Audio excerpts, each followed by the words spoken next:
Okay, so we're going to go ahead and work on the rest of 9.2, which is basically just about rationalizing the denominator. So what we want to do here is we want to focus on the product and the quotient rules that we were looking at in the previous problems, but we also want to add another set of rules here. Now these are going to be simplification rules for radicals. Basically just three little rules that you should always keep in mind whenever you're simplifying any kind of radical equation, okay? Or sorry, expression. All right, so let's start off with a really simple one, which is basically number 49. We're still on page 610, still doing the chapter review, still doing 9.2 questions. It is the square root of 5 over 6. Now the quotient rule tells us that we can split this up, and that's exactly what we're going to do. So we're going to go ahead and split this up into the square root of 5 over the square root of 6. Now once you have that, you're stuck with basically trying to figure out how do you simplify this further. You have to look at your simplification rules for simplifying radicals. All possible nth powered factors have been removed. All that means is that you're simplifying all the nth power factors. So like if this was square root of 4, then you would write just 2. Basically simplification in a nutshell, right? No fractions are in radicals, right? So you did that right here. You took this fraction out of the radical by using the quotient rule. And then the last one is that no radicals in the denominator. So that's one that we do not have completed yet. And that's right here. We have the square root of 6 still in the denominator. So we have to do something called rationalizing the denominator. And the way that you do that is you basically take a value and you're going to multiply the denominator by that value. Whatever value you get, whatever value you choose, has to be something that once you multiply, it will take the square root or the radical out of the denominator. It's easier said than done, but once you practice more, you'll start seeing different things. Probably the easiest way to do this is when you have a simple one like this, and this is pretty much the only way to do it here, is that you're just going to multiply by the square root of 6, right? Because if you have square root of 6 times the square root of 6, we know that that's going to be the square root of 6 squared, which is just going to be 6, okay? But remember that when you're multiplying fractions, whatever you do to the bottom, you have to do to the top. Okay, so we're going to multiply these two. This right here is rationalizing the denominator. Okay, I'm sure that you saw it in the videos. You probably know how to do it already. This is a simple way to do it with a simple problem. So we're going to multiply these two together, and in the denominator we end up with square root of 6 squared, which we know is just going to be 6. And at the top we have square root of 5 times square root of 6. We know that the product rule tells us that when you have two different things, same root, right? They're both squared. They're both the square root. Then you can combine them into 1. So this is just going to be the square root of 5 times 6. And we know that the square root of 5 times 6 is just going to be the square root of 30. Now you can't simplify 30 any further. You can't break it up. The square root of 30 is just square root of 30. So this is the simplest form, and this is your final answer for that one. Now number 51, let's move on quickly. So we have 2 over the cube root of 2x. We look at our rules. All possible nth powers have been removed. Yeah, cube root of 2, there's nothing that you can do there to simplify. Cube root of x, that's it. No fractions and radicals. No fractions, radicals, no radicals in the denominator. We do have a radical in the denominator. We need to get rid of it. The way that we do that is we rationalize the denominator. But here it's a little bit different, okay? Because if I multiply, let's just go ahead and make a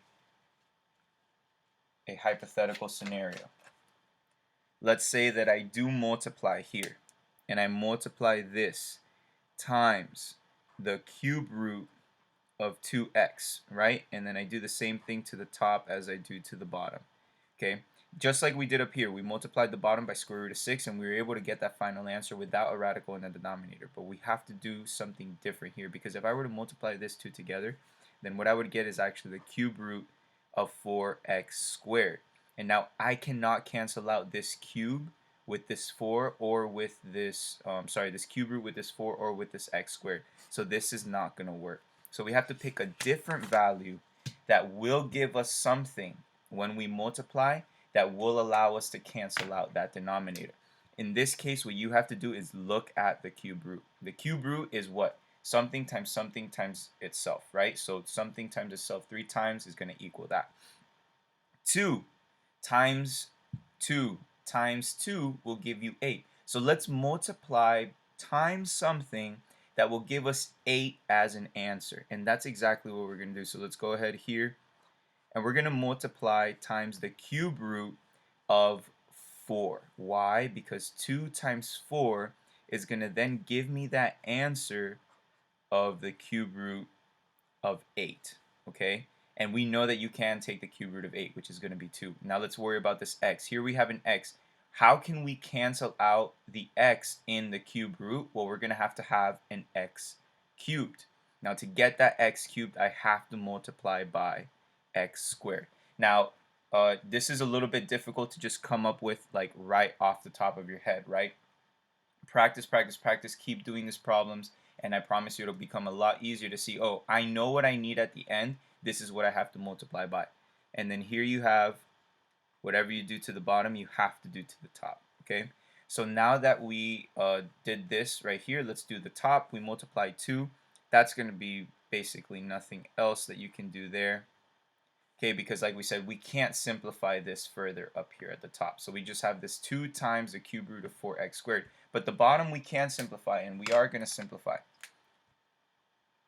So let's go ahead and simplify. The cube root of 8, we're going to split them up. Cube root of 8, and then the cube root of, sorry, this has to be an x. The cube root of x. The top is already as simplified as it can be. Let's go ahead and simplify this. Cube root of 8, we know is just going to be 2. And we know the cube root of x cubed, sorry, I forgot to write the cube. The cube root of x cubed is just going to be x. Okay, why? Well, first of all, we know that in cube roots it doesn't matter if it's positive or negative. We know that the x is positive because the x cubed there is positive, okay? If this was a square root, then we would have to go into that whole thing where we assume that the value is positive like we're doing for all of these problems, okay? That's just for my class though. Okay, so let's go ahead and let's put this with this together, and our final answer is going to be 2 times the cube root of 4x squared over 2x. And that is your final answer, okay? So there you go. That's the final answer there. You can go ahead and check it. Now let's move on to the last one. I don't want to make this video too long. Okay, so here we have the cube root of 54x to the 6th, y to the 3rd over 5z squared. Okay, now this problem here is example 8, letter B in your books. That's on page 570. Okay, so if you want to follow along, this is page 570. I just wanted to get a pretty difficult one. I feel like this is one of the harder ones. But you follow the same exact rules. Okay, follow the simplifying radicals rules and the product and the quotient rule. Okay, first thing, all possible nth powers factors have been removed. That is not the case here, right? We have 54, the cube root of 54. That for sure can be simplified. So what we're gonna go ahead and do is we're gonna simplify the way that we did previously by using the product rule, right? We're gonna split up all of these things. We're gonna worry about the top first, and then we'll worry about the bottom. Okay? So we're gonna split all of this up. Actually, before we even start that, we need to turn it into, we need to get this fraction out of the radical to make it easier to understand. So we're going to go ahead and make it like this.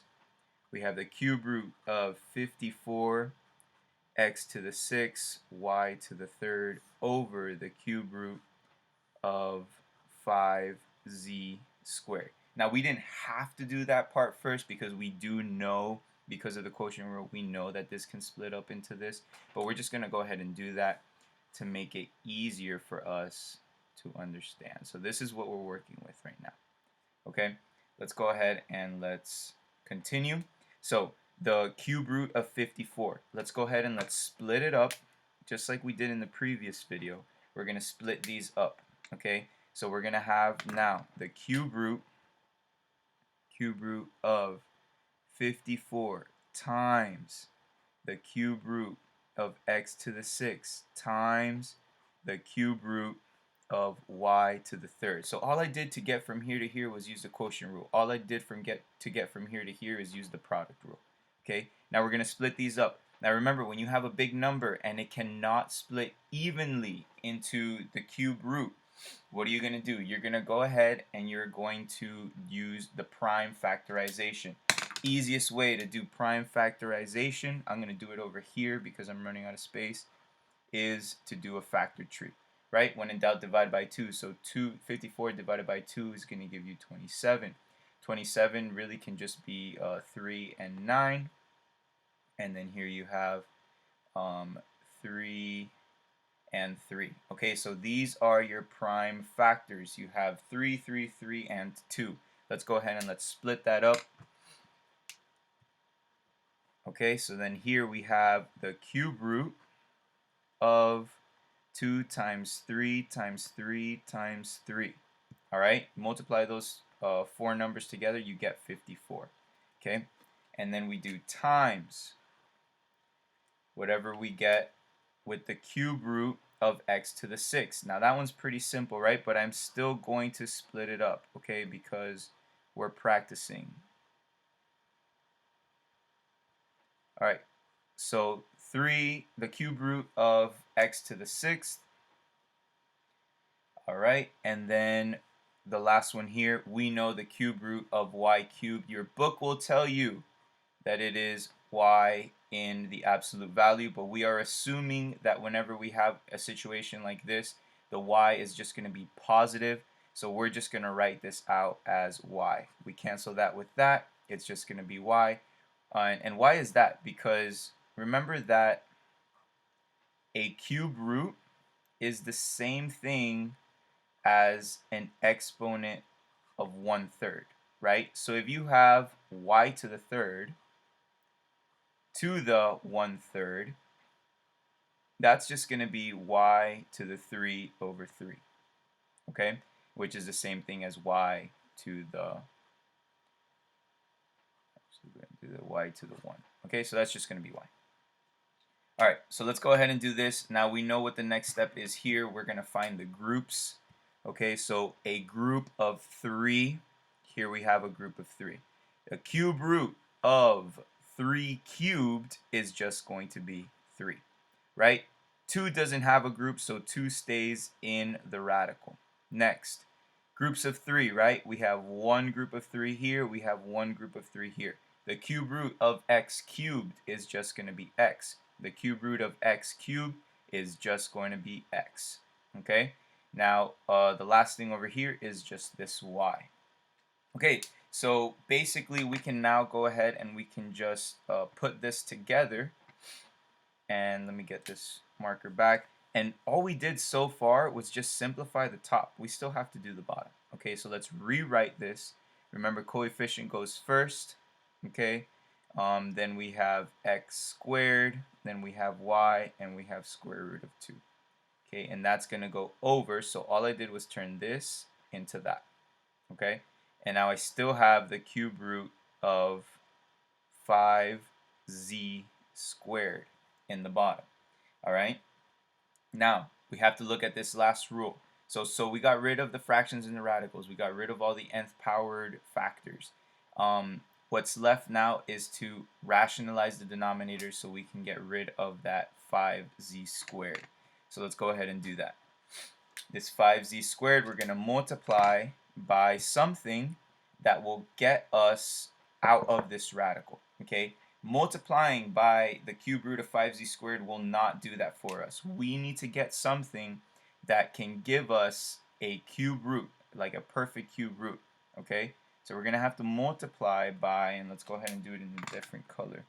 We're going to have to multiply by something, whatever it is, that will give us at the end something that can be cube rooted that is still a multiple of 5. Okay, so the closest thing that can be a multiple of 5 that can be cube rooted is the number 125. Because what is the cube root of 125? It's going to be 5. Okay, and then something that's a multiple of z, right? There we have z squared, so this is going to have to be z cubed. The cube root of 125 is possible. The cube root of z cubed is possible. Now, what did we have to multiply to get to that? We had to multiply by the cube root of not 5, but 25, right? Because 5 times 25 gives you 125. And then Z squared times Z gives you Z cubed, okay? I know that it seems like kind of hard, like where did you even pull those numbers out of, but I promise you when you practice and you just think, how do I get from here to here, you can know what to put in here. And remember, it all has to be under the cube root. This right here stays the same, right? That just means that this is the same as that. Just kidding. Here we have to multiply. Remember, whatever you do to the bottom, you have to do to the top. So my bad on that. You have to do times 25z. Okay, so we're going to go ahead and multiply that together.